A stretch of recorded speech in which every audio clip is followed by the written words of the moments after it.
আসসালামু আলাইকুম রহমতুল্লাহি ওয়া বারাকাতুহু। প্রিয় ভিউয়ার্স, জিরো ওয়ান নিউজ থেকে সবাইকে আন্তরিক শুভেচ্ছা ও অভিনন্দন। আমার কোনো অনুযোগ নেই, তবে আছে বুক ভরা আর্তনাদ। কথাগুলো লিখেছেন বাংলাদেশের সর্বোচ্চ সাংবিধানিক পদাধিকারী রাষ্ট্রপতি মোহাম্মদ শাহাবুদ্দিন। রাষ্ট্রপতি পররাষ্ট্র উপদেষ্টা মোহাম্মদ তৌহিদ হোসেনকে লেখা চিঠির একেবারে শেষে এই কথাগুলো লিখেছেন। সাংবাদিক জুলকারনাইন স্যারের পোস্ট থেকে ছড়িয়ে পড়া রাষ্ট্রপতির ওই চিঠির সূত্র ধরে গণমাধ্যমগুলো খবর প্রকাশ করেছে। রাষ্ট্রপতি মোহাম্মদ শাহাবুদ্দিনের ওই বুক ভরা আর্তনাদ শব্দগুলো বাংলাদেশের প্রশাসনিক স্বচ্ছতা ও সাংবিধানিক মর্যাদার উপর এক গভীর প্রশ্নচিহ্ন এঁকে দিয়েছে। বাংলাদেশের সংসদীয় ইতিহাসে সম্ভবত এই প্রথম কোনো ক্ষমতাসীন রাষ্ট্রপতি তার সাংবিধানিক পদের মর্যাদা ক্ষুণ্ণ হওয়ার বিষয়ে নির্বাহী বিভাগের বিরুদ্ধে গভীর মানসিক কষ্টের কথা জানালেন। গত 15ই আগস্ট মৌখিক আদেশে সব কূটনৈতিক মিশন, কনসুলেট, কূটনীতিকদের অফিস এবং বাসভবন থেকে যেভাবে রাষ্ট্রপতির ছবি সরানো হয়েছে তাতে রাষ্ট্রপতি বিস্মিত ও স্তম্ভিত হয়েছেন। রাষ্ট্রপতির এমন চিঠি অন্তর্বর্তীকালীন সরকারের ক্ষমতার ভারসাম্যের ক্ষেত্রে এক গভীর সাংবিধানিক জিজ্ঞাসার জন্ম দিয়েছে। তার চেয়েও বড় প্রশ্ন, আলোচনার ইস্যু থেকে হারিয়ে যাওয়া একটি বিষয় নিয়ে প্রায় 1.5 মাস পর কেন রাষ্ট্রপতি চিঠি দিলেন। বিস্তারিত জানতে চলুন যাওয়া যাক বিশ্লেষণে। মূল ঘটনাটি ঘটে গত 15ই আগস্ট। ওই দিন পররাষ্ট্র মন্ত্রণালয় বিদেশে অবস্থিত বাংলাদেশের সব কূটনৈতিক মিশন, কনসুলেট, কূটনীতিকদের অফিস এবং বাসভবন থেকে রাষ্ট্রপতি মোহাম্মদ শাহাবুদ্দিনের ছবি সরানোর নির্দেশনা দেয়। সবচেয়ে রহস্যজনক বিষয় ছিল এই নির্দেশটি ছিল মৌখিক বা অনানুষ্ঠানিক। লিখিত সার্কুলার বা আদেশ জারি করা হয়নি। দৈনিক সমকাল, কালের কণ্ঠ সহ একাধিক সংবাদ মাধ্যম এই মৌখিক নির্দেশের খবর নিশ্চিত করে। তখন এমন গোপনীয়তার কারণে পুরো বিষয়টি গভীর বিতর্কের জন্ম দেয়। পররাষ্ট্র মন্ত্রণালয়ের সূত্রগুলো জানায় এই মৌখিক নির্দেশ মূলত গত 15ই আগস্ট টেলিফোনের মাধ্যমে দেওয়া হয়। প্রশ্ন উঠেছিল, গত বছরের 5ই আগস্টের পর যখন নতুন সরকার দায়িত্ব নিল তখনই বা কেন ছবিগুলো সরানো হয়নি। প্রশাসনিক দিক থেকে এটি ছিল নজিরবিহীন সিদ্ধান্ত। সাধারণত রুলস অফ বিজনেসে রাষ্ট্রপতির ছবি টাঙানোর সরাসরি কোনো বিধান না থাকলেও এটিকে একটি শিষ্টাচারমূলক নিয়ম বা নর্মস হিসেবে দেখা হতো। সংবিধানের 4 ক অনুচ্ছেদ অনুযায়ী বঙ্গবন্ধু শেখ মুজিবুর রহমানের প্রতিকৃতি সংরক্ষণ ও প্রদর্শনের বাধ্যবাধকতা রয়েছে। অন্য কারো ছবি টাঙানোর কথা সংবিধানে বলা হয়নি, কিন্তু বিদেশে অবস্থিত মিশনগুলোতে রাষ্ট্রপতির ছবি রাখাটা ছিল প্রথা।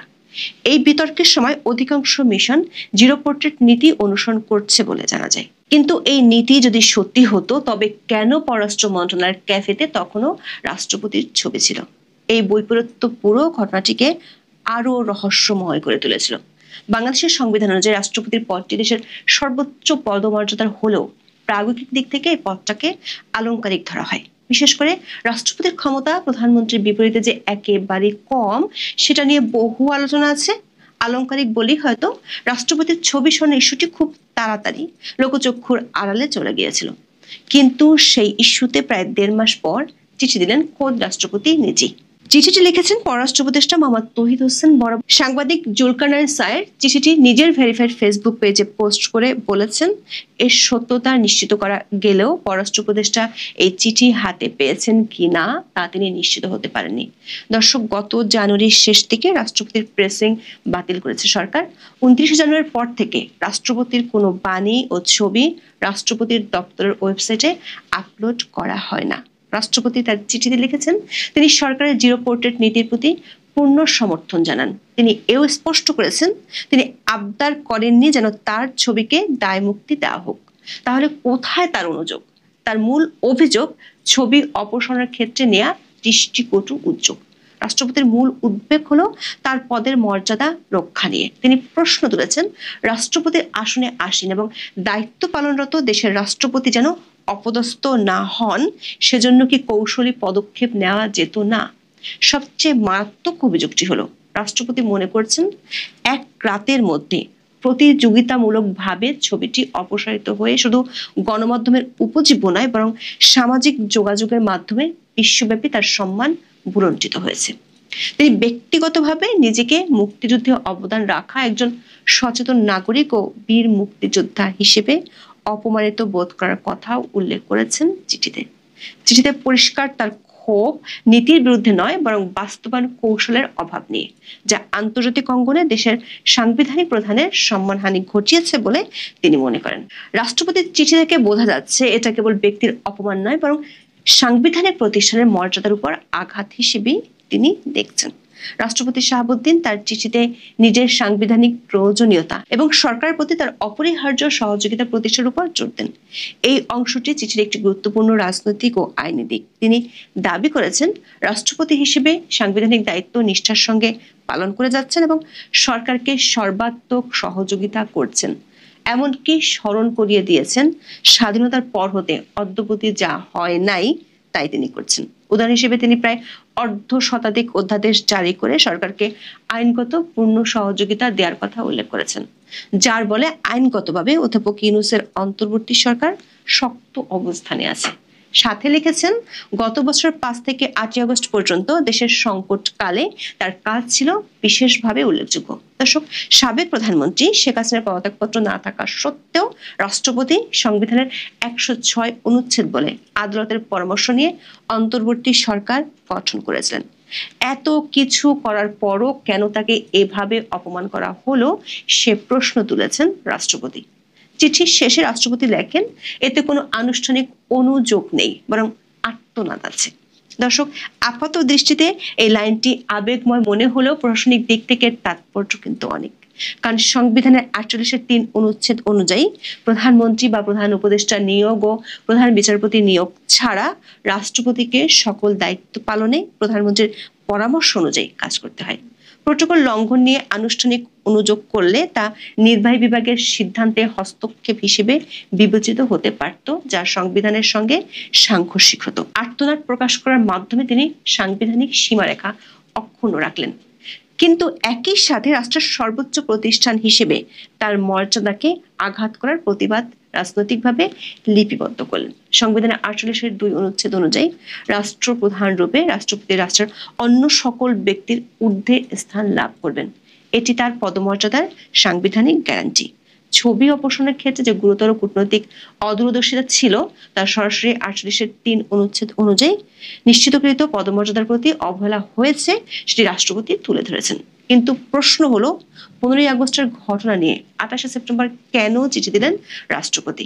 এতদিন পর কেন পুরানো ক্ষত খুঁচিয়ে নতুন করে সামনে আনলেন? বিশেষ করে শেখ হাসিনার পদত্যাগপত্রের ইস্যুতে রাষ্ট্রপতি মিথ্যাচার করেছেন এমন গুরুতর অভিযোগ উপদেষ্টাদের কাছ থেকে আসার পরও তিনি ছিলেন একেবারে নীরব। অনেকেই মনে করেন তার এই চিঠি বাংলাদেশের সংসদীয় গণতন্ত্রের এক গুরুত্বপূর্ণ ঐতিহাসিক দলিল হিসেবে বিবেচিত হবে। এটি অন্তর্বর্তী সরকারের সাংবিধানিক দায়িত্ব পালনের ব্যর্থতাকে তুলে ধরে। সাথে রাষ্ট্রের সর্বোচ্চ সাংবিধানিক প্রতিষ্ঠানের মধ্যে ভারসাম্যহীনতাকে তিনি একটি দালিলিক প্রমাণ হিসেবে রেখেও দিলেন। প্রশ্ন হলো, তবে কি এই চিঠি এক ধরনের নীরব সাংবিধানিক সতর্কতা? এখন পর্যন্ত সবাই যে যেখান থেকে দেখছেন সবাইকে অনেক অনেক প্রীতি ও শুভেচ্ছা। আপনারা জানেন, বাংলাদেশের পার্বত্য চট্টগ্রাম বাংলাদেশ সৃষ্টির আগে অর্থাৎ পাকিস্তান পিরিয়ড থেকে কিন্তু একটি টার্মোয়েল সিচুয়েশনের মধ্যে দিয়ে যাচ্ছে। 1971 সালে মহান স্বাধীনতা যুদ্ধের পর কয়েক বছর এটি অস্তমিত ছিল। তারপর বঙ্গবন্ধুকে হত্যা করার পর এই সমস্যাটি কিন্তু মাথাছাড়া দিয়ে উঠে আবার মাথাছাড়া উঠার পর বিএনপি সরকারের সময় অর্থাৎ জিয়াউর রহমানের যে সামরিক সরকার ছিল সেই সময়ে এই পার্বত্য চট্টগ্রামের সমস্যাটিকে সত্যিকার অর্থে সমাধান না করে কুমিল্লা, নোয়াখালী এবং উত্তর চট্টগ্রাম থেকে মানুষকে নিয়ে খাগড়াছড়ি, মাটিরাঙ্গা, দিঘিনালা, রাঙ্গামাটি, বান্দরবান বিভিন্ন অঞ্চলে এই স্যাটেলার নিয়ে বসতি স্থাপন করতে শুরু করে। ইসরায়েল যেরকমভাবে বসতি স্থাপন করেছিল যে অন্য একটি দেশের অংশকে নিজের অংশ করে নেওয়ার চেষ্টার অংশ হিসেবে, ঠিক তেমনি এই জিয়াউর রহমান সরকার বাংলাদেশ স্বাধীন হওয়ার পর যেই সমস্যাটি স্তমিত অবস্থায় ছিল সেই সমস্যাটিকে আবার সামরিক সলিউশনে যায়। রাঙামাটিতে, বান্দরবনে, খাগড়াছড়িতে আবার সেনা ক্যাম্প স্থাপন করে। এই সমতলের মানুষদেরকে নিয়ে সেখানে নির্বাচন হলে, কোনো গণভোট হলে যেন পাহাড়িরা না জিততে পারে, যেন বাঙালিরা জিততে পারে, সেই জন্য সেটেলারদেরকে নিয়ে আস্তে আস্তে ওদের সংখ্যা বাড়িয়েছে। কিছু কিছু মিথ আছে যে পাহাড়িদের ঘরে যেন বাঙালির সন্তান হয়, সেই রকমের থ্রেটও দেওয়া হয়েছিল, কিন্তু কোনো সমাধান আসেনি। তারপর এরশাদ সময় সেখানে কিন্তু সামরিক অবস্থা বিরাট ছিল। বিদেশের কোনো মানুষ, বিদেশি কোনো দূতাবাসের কর্মকর্তা অথবা পর্যটকরা রাঙামাটি, খাগড়াছড়ি এবং বান্দরবনে যেতে পারত না।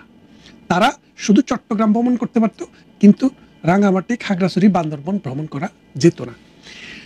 তারপর 1991 সালে বেগম খালেদা জিয়া যখন গণতান্ত্রিক সরকারের পদযাত্রা শুরু করে, তখনও বিএনপি সরকার কিন্তু এই খাগড়াছড়ি, রাঙামাটি, বান্দরবনকে কোনো শান্তির আওতায় না এনে তাদেরকে নাগরিক সুযোগ সুবিধা বৃদ্ধি করে, তাদের সাথে সমঝোতা করে, রাষ্ট্রের অন্তর্ভুক্তি সুন্দরভাবে করে এই দেশটাকে মানুষের দেশ হিসেবে, সকল মানুষের দেশ হিসেবে গ্রহণ করতে কোনো পারেনি, যার কারণে এই সমস্যাটি জিইয়েছিল। পরবর্তীতে 1996 সালে যখন শেখ হাসিনা ক্ষমতায় আসে, তিনি এসে দেখলেন এটা মানুষের দেশ। এই মানুষের দেশ বলতে বাংলাদেশের সমস্ত মানুষের দেশ। আমাদের মানচিত্রের যে ভূখণ্ড, এই ভূখণ্ডের হিন্দু, বৌদ্ধ, খ্রিস্টান, মুসলিম এবং উপজাতীয় বা ক্ষুদ্র নৃগোষ্ঠী, আপনি যে নামেই বলেন, সবাই কিন্তু এই দেশের নাগরিক। এদেরকে শ্রদ্ধা করতে হবে, সম্মান দিতে হবে। প্রত্যেকের কালচার, প্রত্যেকের যে আদি হেরিটেজ, সেটাকে রক্ষা করার জন্য যদি তারা চায়, রাষ্ট্র সেটাকে সহযোগিতা করতে হবে। প্রধানমন্ত্রী শেখ হাসিনা এসে এই পার্বত্য অঞ্চলে অস্ত্রের জনজননী বন্ধ করতে চাইলেন। কেন চাইলেন? এই পার্বত্য চট্টগ্রামে যখন যুদ্ধ অবস্থা বিরাজ করছিল, পার্বত্য চট্টগ্রামে যখন অস্ত্রের জনজননী চলছিল, তখন এটার সাথে মিয়ানমার এবং ভারত, এই দুটি রাষ্ট্রেরও একটি প্রচ্ছন্ন এক ধরনের সম্পৃক্ততা ছিল। কিরকম ছিল? পাহাড়ের ওই পাশে ভারত, আর দক্ষিণ পাশে, উত্তর পূর্ব পাশে ভারত, আর দক্ষিণ পূর্ব পাশে মিয়ানমার। এই পাহাড়ি জনগোষ্ঠীর যারা সশস্ত্র বিদ্রোহে সংগ্রামে লিপ্ত ছিল, তারা নানা সময়ে বর্ডার ক্রস করে ওই পারে গিয়ে অস্ত্র নিয়ে আসতো, ট্রেনিং নিয়ে আসতো। তাদের দুর্গম অঞ্চল ব্যবহার করে বাংলাদেশকে বিচ্ছিন্নতার কাজে চেষ্টা করা হতো। এই রকম অভিযোগ আমরা শুনেছি, যদিও এর কোনো সঠিক তথ্যপাত্য কারো কাছেই নেই, কখনো কেউ দিতে পারেনি। তারপর প্রধানমন্ত্রী শেখ হাসিনা ক্ষমতায় আসার পর, তখন ভারতে বামপন্থী দেবেগৌড়া অথবা আইকে গুজরাল এইরকম কোনো একজন ক্ষমতায় ছিলেন। তিনি প্রধানমন্ত্রী শেখ হাসিনা তাদের সাথে আলাপ আলোচনা করলেন যে আমরা চাই আমাদের এই দেশে একটি শান্তি চুক্তি করতে, যে পাহাড়ি বাঙালি বলে কোনো কিছু থাকবে না, যার যার ভূমি, যার যার মালিকানা, যার যার কালচার, হেরিটেজ, ধর্ম সেই পালন করবে, কিন্তু সবাই আনুগত্য থাকবে এক বাংলাদেশের প্রতি, সংবিধানের প্রতি এবং পতাকা এবং মানচিত্রের প্রতি, পতাকা, মানচিত্র এবং জাতীয় সঙ্গীতের প্রতি। এটার ভিত্তিতে তখন ভারতের সহযোগিতা চাওয়া হয়েছিল। ভারতকে বলা হয়েছিল যে ভারত যেন কোনো ধরনের জঙ্গি তৎপরতাকে সহযোগিতা না করে। ভারত বরাবরে বলে এসছে তারা কোনোদিন করেনি, করবেও না, বরং প্রোয়েক্টিভলি যেন এই সব নেতারা বাংলাদেশের গভর্নমেন্টের সাথে, সরকারের সাথে একটি সমঝোতা চুক্তিতে যায়, সেই জন্য সহযোগিতা করেছে। 98 সালে শেখ হাসিনা এই পার্বত্য চট্টগ্রামের যে সন্তুল আর্মা, তাকে সাথে নিয়ে পার্বত্য বাহিনী অস্ত্র সমর্পণ করে। 98 সালে একটি শান্তি চুক্তি হয়। এই শান্তি চুক্তিটি হওয়ার পর বিএনপি, জামাত সহ বাংলাদেশের অন্যান্য দলেরা যেটা বলেছিল যে চট্টগ্রাম থেকে ওই অঞ্চলটি আলাদা দেশ, স্বাধীন হয়ে গেছে, কেউ আর ফেনীর ওইদিকে বাংলাদেশের চট্টগ্রামের, পার্বত্য চট্টগ্রামে আর যেতে পারবে না। কিন্তু আপনারা দেখেছেন প্রধানমন্ত্রী শেখ হাসিনার সময়ে পার্বত্য চট্টগ্রামে কোনো রক্ত ঝরেনি, পার্বত্য চট্টগ্রামে কোনো ক্ষয়ক্ষতি হয়নি, বিদেশিরা যেতে পেরেছে। আপনি, আমি, হিমছড়ি, বিলাইছড়ি, তারপরে আপনার এই রাঙামাটি, খাগড়াছড়ি, বান্দরবন, আমরা বিভিন্ন জায়গায় গিয়েছি, আমরা সেই সব জায়গায় যেতে পেরেছি এবং পৃথিবীর মানুষ দেখেছে। এবং এরপরে বিএনপি ক্ষমতায় আসার পর, যদিও বিএনপি বলেছিল যে এই চুক্তির মাধ্যমে বাংলাদেশকে বিচ্ছিন্ন করে দেওয়া হয়েছে, বিএনপি আসার পর দেখলো যে মুখে যাই বলি এই চুক্তিটা তো একটি ভালো চুক্তি হয়েছে। তখন বিএনপি 2001 সাল থেকে 5 সাল 6 সাল পর্যন্ত ক্ষমতায় ছিল, কিন্তু এই চুক্তির একটি অংশ বাতিল করার উদ্যোগও নেয়নি, বাতিলও করেনি, বরং এই চুক্তিটিকে মান্য করেছে। শেখ হাসিনার সরকার যতদিন ক্ষমতায় ছিল 2024 সাল পর্যন্ত এই পাহাড় শান্ত ছিল। এই লন্ডন থেকে, আমেরিকা থেকে, কানাডা থেকে যেই সব বাঙালিরা বাংলাদেশে বেড়াতে যেত, তারা ওই বান্দরবনে যেত, খাগড়াছড়িতে, রাঙামাটিতে, বিভিন্ন জায়গায় ঘুরে আসতো, কারণ অবারিত ছিল, নিজের দেশ, একটা মাত্র দেশ। কিন্তু প্রধানমন্ত্রী শেখ হাসিনা ক্ষমতায় থেকে যাওয়ার পর এই পাহাড়ি মানে কুকি, কুমি, তমসঙ্গা, হাজংরা, ওরাং, মোরাং, গারো, সাঁওতাল, এই রকমের যতগুলো ছোট ছোট নৃগোষ্ঠী আছে তাদের প্রতি অত্যাচারের মাত্রা বাড়িয়ে দিয়েছে এই সরকার।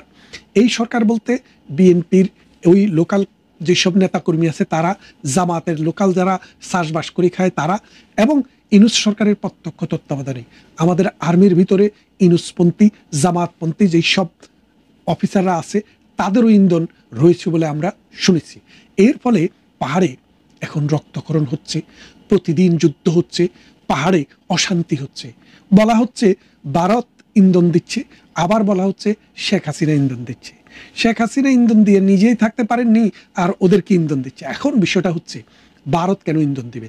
আপনারা জানেন যে ইউনূস সরকার ক্ষমতা আসার পরে একটা করিডোর দেওয়ার চেষ্টা করেছিল বাংলাদেশের এই কোণা দিয়ে। কার জন্য?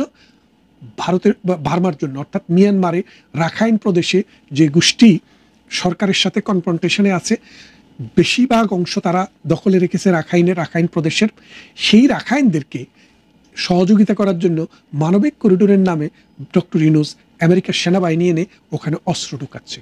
এই অস্ত্র ঢুকানোর ফলে যেটা হচ্ছে, এখন এটা বুমেরাং হচ্ছে বাংলাদেশের জন্য। এই মিয়ানমারের এই অংশ, বাংলাদেশের পার্বত্য অংশ এবং ভারতের মিজোরামও তারা নিতে চায়, নিয়ে তারা এখানে একটি রাষ্ট্র করতে চায়, যে রাষ্ট্রটি এটি খ্রিস্টিয়ান রাষ্ট্র হবে, এবং সেই খ্রিস্টিয়ান রাষ্ট্রটির তত্ত্বাবধানে থাকবে আমেরিকা। এবং এই আমেরিকা দক্ষিণ পূর্ব এশিয়াকে অশান্তি করার জন্য, অশান্ত করার জন্য, সবসময় সন্ত্রাস, সংগ্রাম, যুদ্ধ বাঁচিয়ে রাখার জন্য এবং তার অস্ত্র বিক্রির জন্য এই জায়গাটাকে তারা বেছে নিতে চায়। এবং বঙ্গোপসাগর যে স্ট্র্যাটেজিক্যালি দক্ষিণ পূর্ব এশিয়াকে কন্ট্রোল করতে হলে এই জায়গাটিকে দখল করতে হবে, সেই চিন্তা ভাবনা থেকে আমেরিকায় কাজ করছে। আপনারা জানেন এই দক্ষিণ পূর্ব এশিয়ায় সার্কভুক্ত যে অঞ্চলটি, এই অঞ্চলের মানুষের সংখ্যা, জনসংখ্যা হচ্ছে 1.91 বিলিয়ন, অর্থাৎ প্রায় 200 কোটির কাছাকাছি। এই 200 কোটি মানুষ, পুরো পৃথিবীতে 800 কোটি, শুধু এই সার্কের এই অঞ্চলটিতে 200 কোটির কাছাকাছি মানুষ বসবাস করে। এবং ভারত অর্থনীতিতে পঞ্চম বৃহত্তম, ভারতের সাথে আছে চায়না যেটা দ্বিতীয় বৃহত্তম, তারপরে আছে জাপান যেটা তৃতীয় বৃহত্তম। তাহলে এখন এই জায়গাকে কন্ট্রোল করার জন্য আমেরিকার যে চেষ্টা, এই চেষ্টায় ডক্টর ইউনূস আস্তে আস্তে সহযোগিতা করছে। এখন ভারত কি করবে?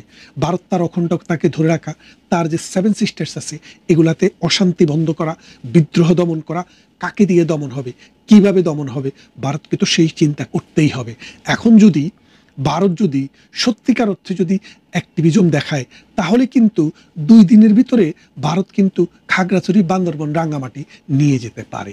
বাংলাদেশ সেনাবাহিনীর এমন কোনো ক্ষমতা নেই যে ভারতকে রুখবে।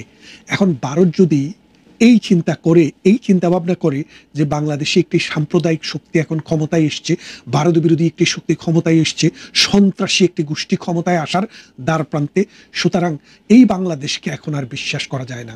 এই বাংলাদেশ অসাম্প্রদায়িক চেতনার বাংলাদেশ নয়। এই বাংলাদেশ 1971 সালে মহান মুক্তিযুদ্ধের যে স্পিরিট ছিল, সেই স্পিরিটের বাংলাদেশ নয়। এই বাংলাদেশ সুদখোর মহাজন মোহাম্মদ ইউনূসের বাংলাদেশ, যেই বাংলাদেশে হত্যা, খুন, দর্শন, রাহাজানি, চিন্তায়, লুটপাট এটা নিত্য নৈমিত্তিক ব্যাপার।